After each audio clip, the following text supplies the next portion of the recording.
Hello guys, the seventh hill அப்படின்னு சொல்லக்கூடிய வால்பாறைக்கு போன எக்ஸ்பீரியன்ஸ் பற்றி அந்த வீடியோவில் நம்ம பார்க்க போகிறோம். முன்னாடி நாள் நைட்டு வந்து நம்ம அப்படியே ஃபயர் கேம்ப் பண்ணிவிட்டு கோயம்புத்தூர்லேருந்து கிளம்புனோம். அது பயங்கரமாக இருந்துச்சு. காலையில் ஒரு 8 மணி இருக்கும் கிளம்பும்போது. 8 மணிக்கு கிளம்பும்போது ரூட் வந்து நமக்கு பொள்ளாச்சிலேருந்து ஆலியார் டேம் டு அப்படியே வால்பாறை தான். வால்பாறையை பற்றி உங்களுக்கு சொல்லணும் அவசியமே கிடையாது. ஏன்னா ஊட்டி, கொடைக்கானல் அவங்க அங்கே போனவங்களுக்குலாம் வந்து ஒரு புது எக்ஸ்பீரியன்ஸாக இருக்கும் வால்பாறை. ஏன்னா அந்தளவுக்கு ஹேர்பின் பெண்டோ அதெல்லாம் கொடுத்துருப்பாங்க. நம்ம இருந்த ஏரியாவிலே சுற்றி பார்த்திங்கன்னா அதோ விண்டு மில் தான். உங்களுக்கு பார்த்தாலே தெரியும், ஃபுல்லாக சுற்றி விண்டு மில் தான், வீடே கிடையாது. அதனால் நமக்கு ஃபயர் கேம்ப் போடுறதுக்கும் நைட்டு நல்லா இருந்துச்சு. அப்படியே போனோம், ஒரு 6 பேர் போனோம். 3 பைக்கு 6 பேர் போனோம். இன்னொரு காரில் தனியாக வந்தாங்க. அதை கொஞ்சம் ஃபேமிலியாக தான் வந்தோம். அவங்க ஃபேமிலி வந்தாங்க, நாங்கள் தனியாக வந்துவிட்டோம். ஆக்சுவலாக இது வந்து அன்பிளான்டு ட்ரிப்பு. நாங்கள் யோசிக்கவே இல்லை போகிறோன்னு. ஒரு அக்கா வந்திருந்தாங்க, ஒரு அண்ணா வந்திருந்தாங்க. அவங்க 2 பேரும் சரி எங்கேயாவது போகலாம் அப்படின்னு யோசிச்சுட்டு இருந்தோம். நாங்களும் அப்படி சரி போகலாம் அப்படின்னு யோசிச்சுட்டு இருந்தப்போ பக்கத்தில் வால்பாறை இருக்குது, அங்கே போயிட்டு வந்துடலாம் அப்படின்னு சொல்லிட்டு யோசிச்சோம். அங்கே ஃப்ரெண்டு அண்ணா ஒருத்தர் வேறு இருக்கார். சரி இப்போ அப்படியே யோசிச்சுட்டு இருந்தோம்.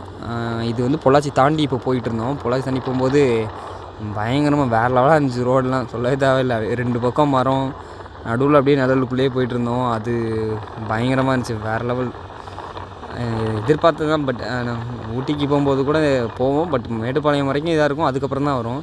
ஆனால் இங்கே பொள்ளாச்சி தாண்டி போகும்போதே ஓரளவுக்கு அந்த வியூ எல்லாம் நல்லா இருந்துச்சு. இன்னும் பக்கத்தில் போக போக ஐயோ அப்படின்ற மாதிரி, இப்போ இங்கேருந்து பார்க்கும்போதே இது ஹெவன் என்னடா அப்படின்ற மாதிரி இருந்தது. நேரில் பார்க்குற மாதிரி இருந்தது. இங்கேருந்து பாருங்கள், அங்கே அந்த உங்களுக்கு பார்த்தாலே தெரியுது, மேலே ஃபுல்லாக அந்த மிஸ்ட்டு தெரியுது அவங்களுக்கு, இந்த க்ளவுட்ஸ் எல்லாம் தெரியுது. அப்புறம் ஆலியார் டேம் வியூ பார்த்தோம். முன்னாடியே பாலத்துக்கு முன்னாடி தண்ணி வந்தது. டேமில் கொஞ்சம் நேரம் குளிச்சுட்டு போயிட்டோம், கிளம்பியாச்சு.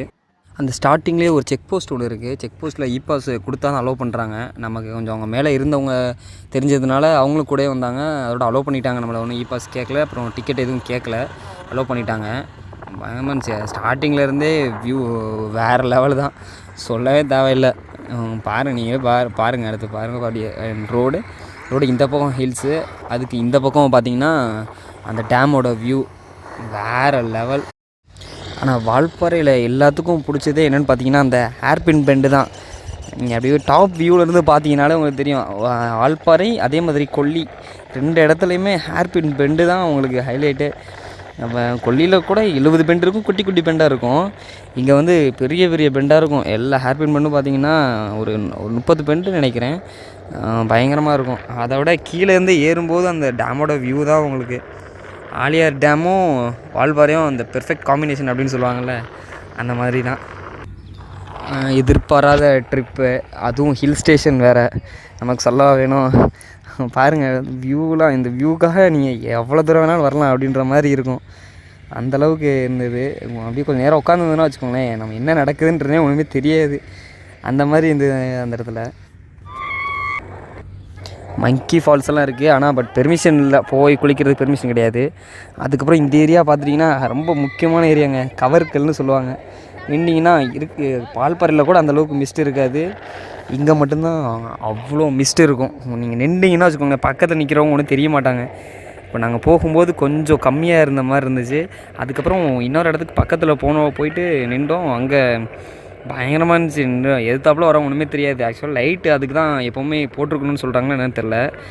இந்த மாதிரி ஏரியாஸில் போனால் எதிர்த்தாப்புல வர வண்டியே தெரிய மாட்டேங்குது. லைட் வச்சு தான் வண்டி வருதோ அப்படின்ட்டு நம்ம கண்டுபிடிக்கணும் போல், அந்தளவுக்கு இருந்துச்சு. அதோட இறங்கி நின்றுட்டு, அதோட அங்கே இறங்கிட்டு கொஞ்சம் ஃபோட்டோ ஷூட்லாம் பண்ணோம். ஃபோட்டோ ஷூட் பண்ணிட்டு பார்த்தோம். பாருங்கள், நீங்கள் பாருங்கள், இதெல்லாம் வால்பாறைன்னு தி 7th ஹெவன் சொன்னதுக்கு தப்பே இல்லைன்னு தான் சொல்லலாம். என்ன 7th ஹெவன் சொல்கிறாங்கன்னு சொல்லுவாங்க, தப்பே கிடையாது. அவங்க போகிறதுக்கு ஈவினிங் ஆயிடுச்சு. அப்புறம் கூழாங்கல் போனோம். கூழாங்கல் ஆறு பார்த்தோன்னா அது ஏதோ ஒரு கேஸ் ஆயிடுச்சு, டெத் கேஸ் ஆயிடுச்சுன்னு சொல்லிட்டு விட மாட்டேன்ட்டாங்க. பார்க்க விடலை, குளிக்க விடலை. அதுக்கப்புறம் திரும்பி போய்ட்டு நாங்கள் ஃப்ரெண்டோட வீடு வந்து சோலையார் டேம் பக்கத்தில் இருக்குது. இது அந்த சோலையார் டேமோட வியூ, இது நீங்கள் பார்த்துட்டு இருக்கிற சோலையார் டேமோட வியூ. அங்கே போயிட்டு அவங்க வீட்டில் நைட்டு ஸ்டே பண்ணிவிட்டு அங்கே ஃபயர் கேம்ப் போடலான்னு பார்த்தோம், பட் ஆனால் விடலை. மழை கண்டினியூஸாக பேஞ்சிக்கிட்டே இருந்ததுனால போட முடியல. எடுத்து வச்சுருந்த குச்சிலாம் அடிச்சுட்டு போயிடுச்சு. அங்கே கரிஞ்சிருத்த வரும், யானை வரும்னு சொல்லிட்டு பயங்கரம் முற்றி வச்சுருந்தாங்க. 7 மணிக்கு மேலே நாங்கள் கதை திறக்க மாட்டோம்லாம் சொல்லியிருந்தாங்க. நம்ம 9 மணி வரை உட்காந்து பேசிகிட்டே இருக்கோம் நாங்கள் பாட்டுக்கு. அப்புறம் நல்லா இருந்துச்சு. அதுக்கப்புறம் அடுத்த நாள் காலையில் ஒரு டேம் போனோம். ஸோ அந்த ஷோலையார் டேமோட கீழே போயிருந்தோம், அடிவாரம். தெரியுதா உங்களுக்கு? அங்கே நல்லா இருந்துச்சு. டேமில் திறக்கல, லைட்டாக கொஞ்சமாக தண்ணி இப்போ வந்துகிட்டே இருக்கும் போல். அது வந்துட்டு ஃபுல்லாக கீழே போயிட்டு இருந்தது. டேம் குளிக்கலான்னு நினச்சோம், ஆனால் குளிக்க விட மாட்டேன்ட்டாங்க. அது சும்மா வியூ மட்டும் பார்த்துட்டு கொஞ்சம் அந்த இடத்துல ஃபோட்டோ ஷூட்லாம் பண்ணோம். ஃபோட்டோ ஷூட் பண்ணிட்டு போயிருந்தோம். ஒரு குட்டி பைப் வழியாக ஓடிட்டு இருந்துச்சு, தண்ணி கம்மியாக தான் ஓடிட்டு இருந்தது. அப்படி இருந்து அப்படியே அந்த அருவி பார்க்க நல்லா இருந்துச்சு. அந்த அப்படியே கரையிலே நடந்து போனால் நல்லாயிருக்கும்னு நினச்சோம். ஆனால் நடந்து போகிற சாத்தியம் கிடையாது கண்டிப்பாக. பார்த்துட்டு அப்படியே கிளம்ப ஆரம்பிச்சிட்டோங்க. மறுபடியும் அடுத்த நாள் மதியம் போல் கிளம்பியாச்சு. கீழே இறங்கும்போது தான் திரும்பி பார்த்தோம். பார்த்தப்போ வரையாடு அப்படின்ற ஒரு வெரைட்டி இருந்தது அங்கே. வரையாடுனா பார்க்குறதுக்கு மான் மாதிரியே இருக்கும். அதை குட்டி பார்த்திங்கன்னா அப்படியே மான் மாதிரி தான் இருக்குது பாருங்கள். பார்க்குறதுக்கு மான் மாதிரி தான் இருந்தது, நல்லா இருந்தது. அப்படியே பார்த்துட்டு கொஞ்சமாக திருப்பி இறங்க ஆரம்பிச்சிட்டோம்.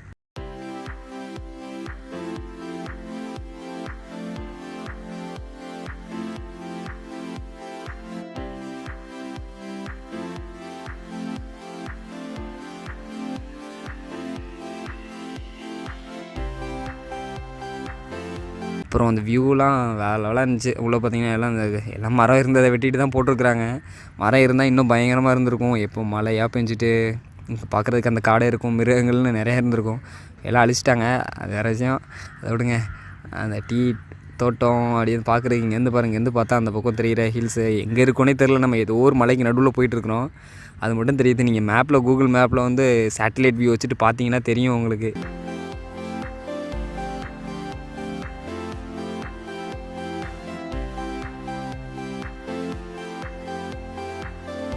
மறுபடியும் அப்படியே கொஞ்சமாக இறங்க ஆரம்பிச்சிட்டோம்.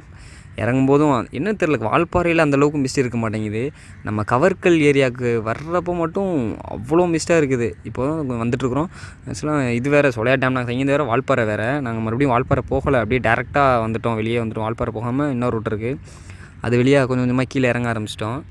அப்புறம் அப்படியே கவர்க்கல்லை நிறுத்தி கொஞ்சம் மறுபடியும் திரும்பி ஃபோட்டோஸ் எடுத்துகிட்டு இருந்தோம்.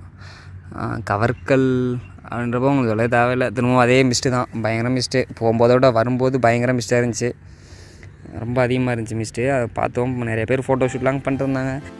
அப்படியே நம்மளும் கொஞ்சம் நேரம் நிறுத்திட்டு கொஞ்சம் நேரம் வீடியோஸ் எடுத்துகிட்டு பார்த்துட்டு எக்கோ சவுண்ட் அடிக்குதான்னு கத்தி பார்த்தோம். எக்கோ சவுண்டுலாம் வரல. எக்கோ சவுண்ட் ஆக்சுவலாக ஹில் டாப்லேருந்து பண்ணால் வரும்னு நினைக்கிறேன், இங்கே ஒன்றும் எக்கோ சவுண்ட் வரல. அப்புறம் ஒரு ஐஸ்கிரீம் கடை இருக்கான்னு தேடணும், ஐஸ்கிரீம் கடையும் இல்லை. அப்படி மெதுவாக பார்த்துக்கிட்டே தான் போனோம். மெதுவாக பார்த்துட்டே கொஞ்சம் கொஞ்சமாக போயிட்டுருந்தோம். போக மனசே இல்லாமல் தான் திரும்பி போனோம். வேறு என்ன பண்ணுறது, இது இங்கே இருக்க முடியுமா என்ன? நம்ம அப்பப்போ வந்து போகிற மாதிரி தான் இருக்குது. பரவாயில்ல, நமக்கு ஒரு ஃப்ரெண்டு வீடு அங்கே இருக்கிறதுனால எப்போ வேணாலும் போகலாம் வரலான்னு சொல்லியிருந்தாங்க, அவங்களும் சொல்லியிருந்தாங்க. அதோட சரி சொல்லிட்டு ஓகே நெக்ஸ்ட் டைம் வந்துட்டு 2 நாள் தங்கியிருக்க மாதிரி வரோன்னு சொல்லிட்டு வந்தோம். ஆமாம். அப்புறம் இந்த பெண்டெல்லாம் கொஞ்சம் கொஞ்சமாக அப்படியே ஸ்டார்ட் ஆக ஆரம்பிச்சிது, ஏர்பின் பெண்டெல்லாம். ரெண்டு பார்த்தா ஏறும்போது விட இறங்கும்போது மிஸ்ட் இன்னும் அதிகமாக இருந்தது. நல்லா இருந்துச்சு. ஏறும்போது இறங்கும்போது பார்த்தா ஏறும்போது விட ஓரளவுக்கு தெரிஞ்சுது, இறங்கும்போது சுத்தமாக ஒன்றுமே தெரில. வரவங்க கண்டிப்பாக வால்பாறை வரவங்க கவர்க்கல் ஏரியா பார்க்காம வரவங்க நின்று இறங்கி கொஞ்சம் ஒரு 10 நிமிஷம் அங்கே உட்காந்துருந்தீங்கன்னா தெரியும், பார்த்துட்டு வாங்க. அப்படியே கொஞ்சம் அப்படியே இறங்க ஆரம்பிச்சிட்டோம். ஏர்பின் பெண்டெல்லாம் ஒன்றா எண்ணிகிட்டே வேறு வந்தோம். நாங்கள் 1 2 3 அப்படியே குறைச்சிட்டே வந்து இறங்கி எண்ணிகிட்டே வந்தோம். எண்ணிட்டு மறுபடியும் இறங்கும்போது அந்த டேம் வியூலாம் பார்த்துட்டே இறங்கினோம்.